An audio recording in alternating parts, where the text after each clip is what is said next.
नमस्कार, मैं रवीश कुमार। दुबई को लेकर एक कैंपेन शुरू हो गया है कि दुबई में सब नॉर्मल है।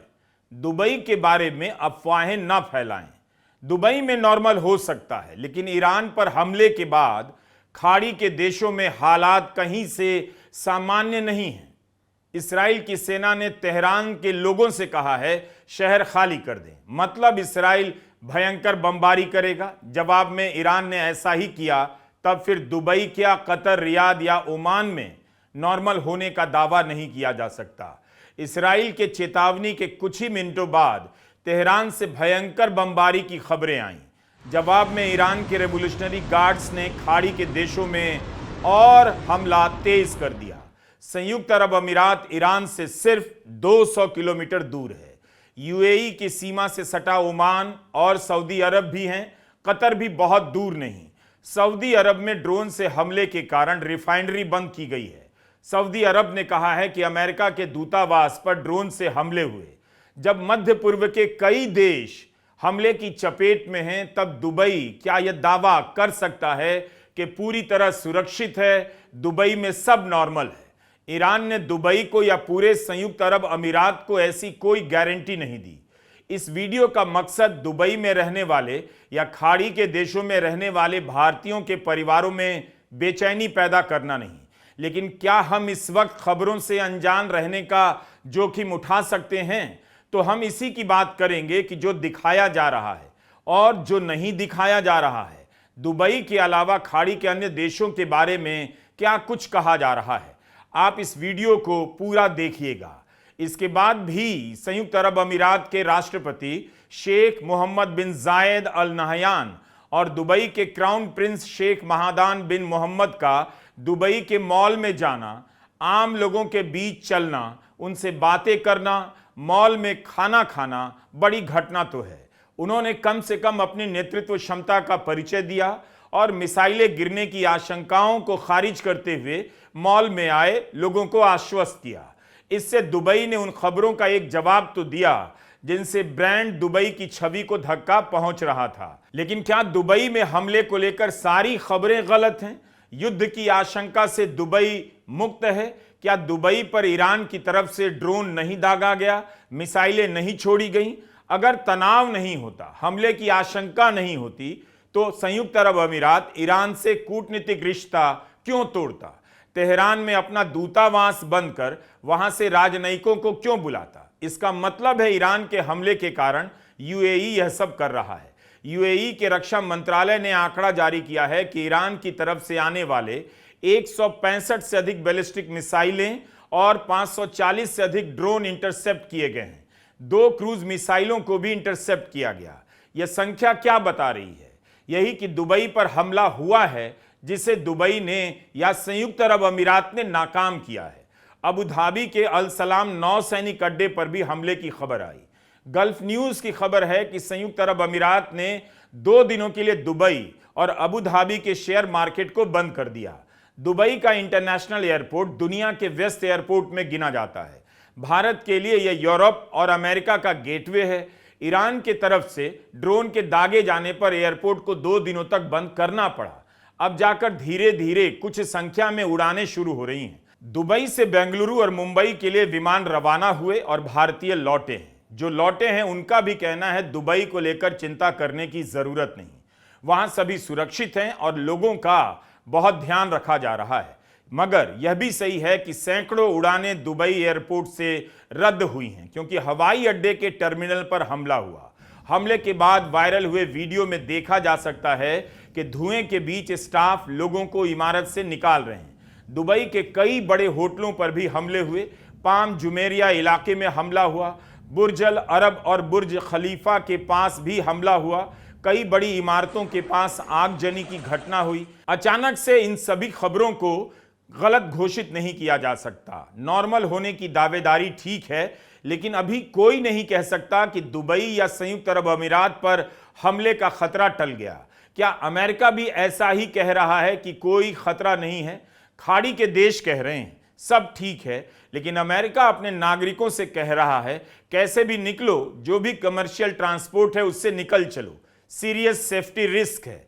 Bahrain, Egypt, Iran, Iraq, Israel, West Bank, Gaza, Jordan, Kuwait, Lebanon, Oman, Qatar, Saudi Arabia, Syria, संयुक्त अरब अमीरात और यमन से निकलने के लिए कहा जा रहा है। एक तरह से पूरे मिडिल ईस्ट से निकलने के लिए कह दिया गया है।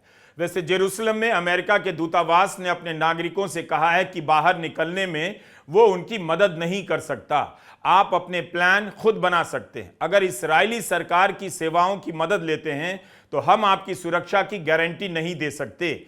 2.5 साल से गजा पर हमला चल रहा, कभी इस तरह की चेतावनियां जारी नहीं हुई।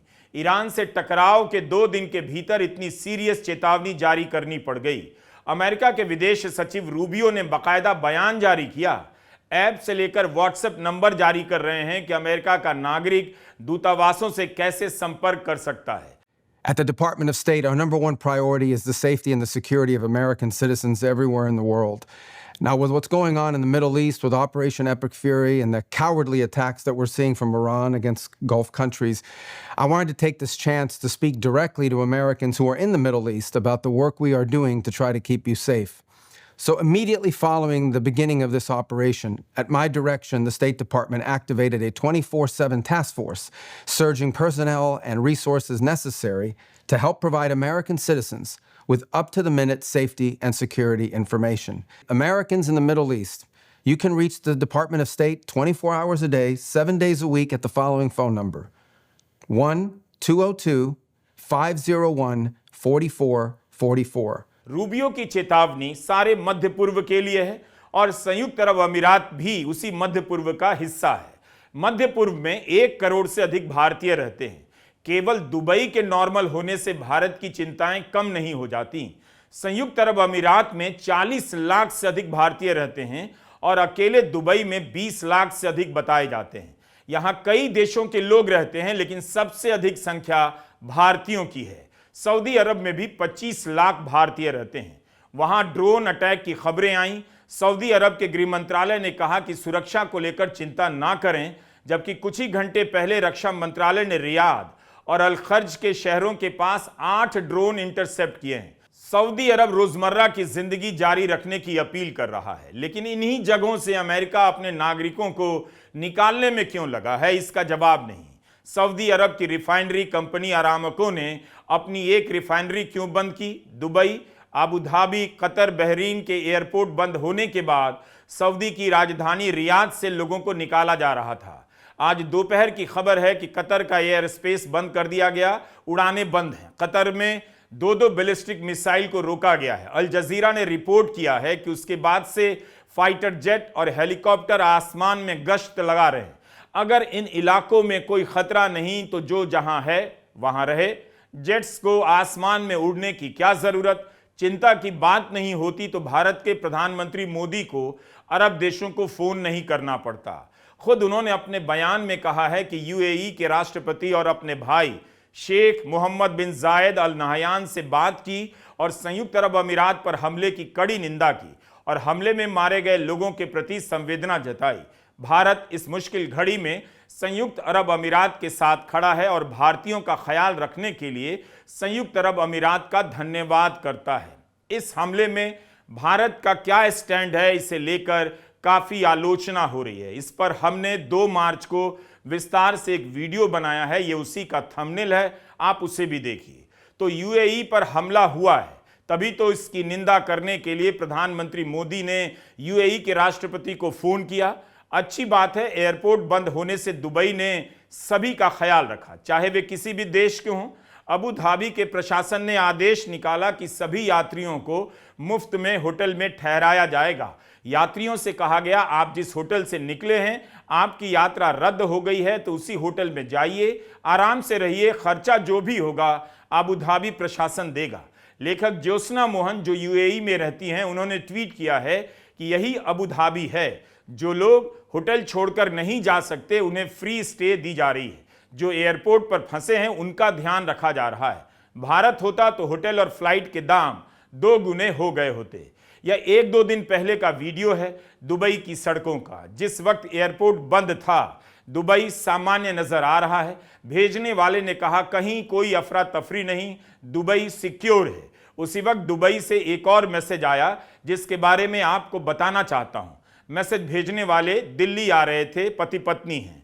उन्होंने अपने एक दोस्त को लिखा कि हम एयरपोर्ट पर ही थे जब ईरान ने यूएई पर हमला किया। हमें विमान से उतारा गया और तुरंत ही खास वेटिंग एरिया में ले जाया गया।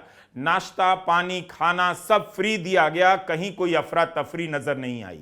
आश्वस्त किया जा रहा था कि आप बिल्कुल चिंता ना करें। पर्यटकों को वहीं पर ट्रांजिट वीजा दिए जा रहे थे। उन्होंने यह भी लिखा कि एक पल के लिए सोचिए, जियोपॉलिटिकल संकट के बीच जब एयर स्पेस बंद है, फ्लाइट्स ग्राउंडेड है, यूएई यह पक्का कर रहा है कि जिन विजिटर्स का रुकने का कोई प्लान नहीं, जिनका होटल बुक नहीं, जो बस गुजर रहे थे, वे कानूनी तौर पर कवर्ड, सेफ और डॉक्यूमेंटेड हों। अफरा तफरी ना मचे, ब्यूरोक्रेसी नहीं, केवल इंसानियत। यही बात वर्ल्ड क्लास देशों को बाकियों से अलग करती है। यह सिर्फ ऊंची इमारतें नहीं हैं, सिर्फ टैक्स फ्री सैलरी नहीं, सिर्फ सेफ्टी रिकॉर्ड नहीं। यह है कि कोई देश दबाव में कैसे रिस्पॉन्ड करता है जब चीजें गलत हो जाती हैं। और जियोपॉलिटिक्स में कभी कभी ऐसा होता है तो यूएई घबराता नहीं, वह काम करता है चुपचाप, अच्छे से, इंसानियत के साथ। गार्डियन अखबार ने लिखा है कि पूरे मध्य पूर्व में 11,000 उड़ानों को रद्द करना पड़ा, 10 लाख से अधिक यात्री प्रभावित हुए। एक आंकलन और है कि दुबई, दोहा, अबू धाबी से हर दिन 90,000 यात्री गुजरते हैं। अभी भी ज्यादातर उड़ानें रद्द हैं। तो ऐसा नहीं केवल आश्वासन या मॉल में निकल जाने से हो जाता है कि वहां शांति है, घबराइए नहीं।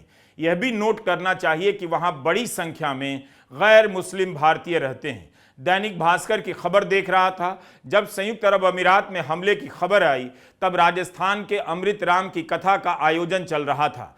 किसी के साथ भेदभाव की कोई खबर नहीं। दुबई में कथा का आयोजन चल रहा है और भारत में नमाज पढ़ने के समय मारपीट की खबर आती है, यूनिवर्सिटी की सफाई की जाने लगती है। इस समय ऐसी कितनी ही खबरें मिल जाएंगी। भारत में भी सैकड़ों उड़ानें रद्द हुई हैं। हम ठीक नहीं जानते कि अबू धाबी की तरह विदेशी पर्यटकों को सरकार होटल का खर्चा दे रही है या नहीं। साफ साफ आदेश होना चाहिए कि सारे पर्यटक होटल में ठहरें, उसका खर्चा भारत सरकार देगी। और होली के दिन जिसके घर जाना चाहते हैं, जाइए, रंग खेलिए और जमकर खाइए पीजिए। भारत में हैं तो उसका आनंद लीजिए। दिल्ली वालों के लिए भी मेहमान नवाजी का यह शानदार मौका है कि हर घर अपने यहाँ विदेशी मेहमान को बुलाए, उनके साथ होली खेले।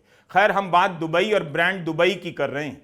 हमले से दुबई प्रभावित नहीं, ऐसा नहीं है। लेकिन सोशल मीडिया पर कई सारे वीडियो आने लगे कि दुबई में सब ठीक है, भारत के लोग चिंता ना करें, गोदी मीडिया गलत खबरें ना दिखाएं, वहां पर सब कुछ ठीक है। सबका भला इसी में भी है कि वहां ठीक ही रहे, क्योंकि कई परिवारों पर दुबई की किसी भी सूचना का भयंकर असर पड़ सकता है। दुबई में कितना ठीक है इसका एक टेस्ट इससे भी हो सकता है। जैसे ही वहां का एयरपोर्ट पूरी तरह ऑपरेशनल होगा, पता चलेगा भारत आने के लिए कितनी मारामारी मची है। दुबई आश्वासन तो दे रहा है, लेकिन खबरों से आप मुंह नहीं मोड़ सकते।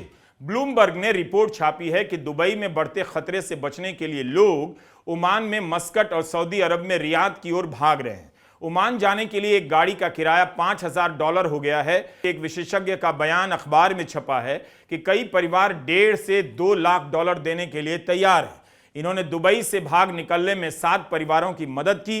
ये परिवार जमीन के रास्ते ओमान गए और वहां से प्राइवेट जेट से बाहर चले गए, क्योंकि संयुक्त अरब अमीरात का एयर स्पेस बंद है। सवाल है कि क्या हम दुबई के बारे में ठीक जानते हैं? क्या सभी खबरों को फेक न्यूज कहा जा सकता है? सोशल मीडिया पर लोग दिखा रहे हैं कि गोदी मीडिया ने गलत खबरें चलाई, पुराने वीडियो को अभी का बताकर चला रहे हैं। चलाया भी होगा। हमले को समझने के लिए ज्योतिष बुलाकर बहस कर रहे हैं। फर्जी ट्विटर हैंडल के आधार पर रिपोर्टिंग हो रही है कि सब कुछ नॉर्मल है। वैसे भी ऑपरेशन सिंदूर के बाद ग्लोबल लेवल पर बेइज्जती हासिल करने के लिए गोदी मीडिया कई दिनों से तड़प रहा होगा, उसे मौका मिल गया है। आप गोदी चैनलों की रिपोर्टिंग देखिए, कितना भी शान बघार लें, अरबों रुपए का सरकारी विज्ञापन डकार लें, लेकिन किसी के पास जमीन से प्रमाणिक रिपोर्ट करने की क्षमता नहीं जिसे जनता देखे और युद्ध के बारे में अपनी समझ बनाए। हवाई बातों में विश्वगुरु बन रहे हैं। उधर दुबई को लेकर एक्सपर्ट कह रहे हैं कि संयुक्त अरब अमीरात के राष्ट्रपति और क्राउन प्रिंस के आश्वासन का कितना असर होगा कहना मुश्किल है, मगर होटलों और इमारतों के बाहर आग के दृश्य लोगों पर मनोवैज्ञानिक असर कर गए हैं। दुबई के लिए जरूरी है कि यह युद्ध जल्द से जल्द खत्म हो जाए। अगर सोशल मीडिया पर ऐसे वीडियो आ रहे हैं कि दुबई में सब ठीक है, तो उसी सोशल मीडिया में ऐसे भी वीडियो वायरल हैं जिनमें लोग हैरानी जाहिर कर रहे हैं कि दुबई में धमाके कैसे हो गए। यह अविश्वास ही बता रहा है कि दुबई जैसे शहरों ने अपने पड़ोस के देशों और शहरों के मुकाबले अपनी अलग पहचान बनाने में कितना निवेश किया होगा। रॉयटर्स ने लिखा है कि ऐसी छवि बनाई गई कि मिडिल ईस्ट का टकराव दुबई के बॉर्डर पर रुक जाएगा, लेकिन अब सब कुछ दांव पर है। ब्रांड दुबई की छवि का परीक्षण हो रहा है। ईरान की कुछ मिसाइलों ने दुबई, रियाद से लेकर मनामा और दोहा जैसे शहरों की इस छवि को धूमिल कर दी है। ब्रांड दुबई के लिए यह सब घातक है। खाड़ी के देशों ने अपनी एक छवि बनाई जो ईरान, इराक, सीरिया, लीबिया जैसे देशों से अलग छवि थी। इन देशों ने पूरी दुनिया में प्रचार किया कि स्थिरता ही इनकी करेंसी है, मुद्रा है, इनके पास तेल का पैसा है, बिजनेस है, टैक्स नहीं है, युद्ध नहीं है, अमीरी है, भूखमरी नहीं है, कट्टरपंथ नहीं है।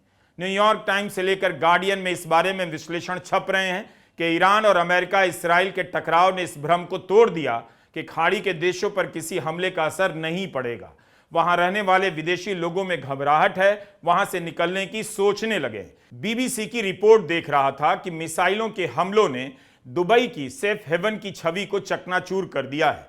वहां की मशहूर इमारतों पर जो हमला हुआ, जो नुकसान हुआ, उससे भ्रम टूट गया कि यह इलाका हमेशा स्थिर ही रहता है।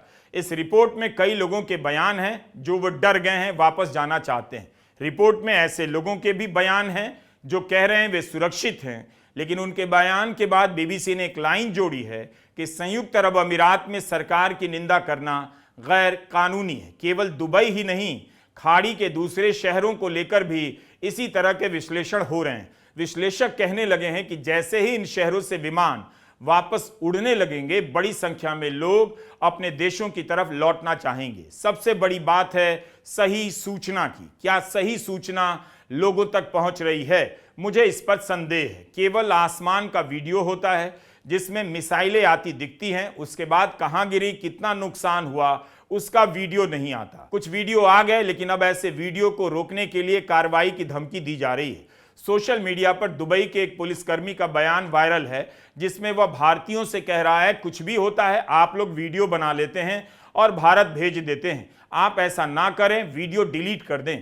तो क्या हम ठीक ठीक जानते हैं कि दुबई में क्या हो रहा है, या दुबई जितना चाहता है हम उतना ही जान रहे हैं? दुबई में सब नॉर्मल है, वहां रहने वाले भारतीय कह रहे हैं, लेकिन आप यह नहीं कह सकते कि दुबई से आने वाली सारी सूचनाएं सही हैं। जो सूचनाएं नहीं आ रही हैं उनका क्या? अफवाहों के नाम पर 1 लाख दिरहम का जुर्माना और जेल की बात होती है, तब संदेह होता है कि सब कुछ नॉर्मल होने का दावा क्या सही है या ब्रांड दुबई की छवि को बनाए रखने के लिए किया जा रहा है।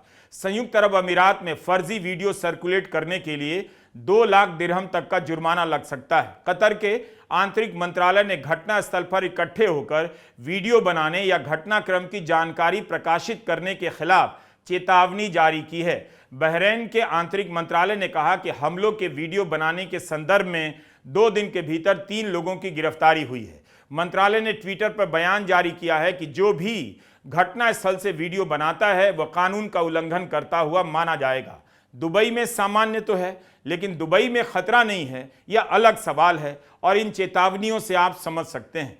युद्ध के समय लोग अलग अलग वीडियो रिकॉर्ड करते हैं तो खबरें मीडिया के पहले दुनिया भर में पहुंचती हैं, पता चलता है वहां क्या हुआ। ऐसा नहीं है कि दुबई हमले से एकदम सुरक्षित है या ईरान की रेंज से बाहर है। क्या ईरान ही हमला कर रहा है? इसे लेकर एक अलग राय ने सनसनी मचा दी है। हम पहले आपको सतर्क करना चाहते हैं कि टकर कार्लसन की खबर की पुष्टि किसी देश ने नहीं की। सऊदी अरब और कतर किसी ने वैसा नहीं कहा जैसा कार्लसन ने दावा किया है। अमेरिका के पत्रकार हैं टकर कार्लसन, इनका कहना है इस्राइल ही सऊदी अरब और बहरीन पर हमला कर रहा है ताकि पूरा मध्य पूर्व ईरान के खिलाफ युद्ध में शामिल हो जाए। अपने शो में इन्होंने कहा कि सऊदी और कतर ने मोसाद के 2 एजेंट को गिरफ्तार किया है जो बम धमाके करने की फिराक में थे।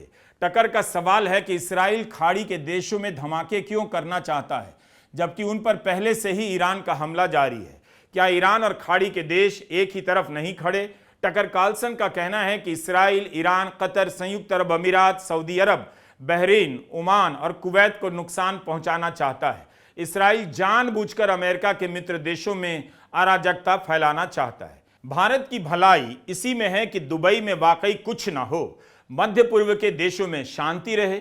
अगर वहां से पलायन शुरू हुआ तो इसका बहुत बुरा असर भारत के परिवारों और भारत की अर्थव्यवस्था पर पड़ेगा।